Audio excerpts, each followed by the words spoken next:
take your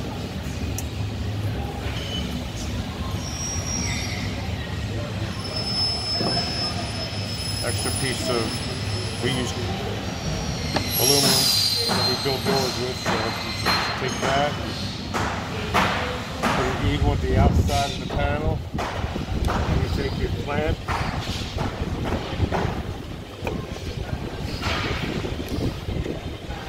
put firm enough pressure where you're going to get good clamping pressure. That's that.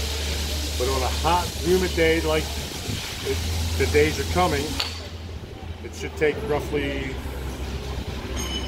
30 to 40 minutes for the glue to set up, and then you can take your clamps off and you put everything away and you can start doing whatever kind of work you need to do.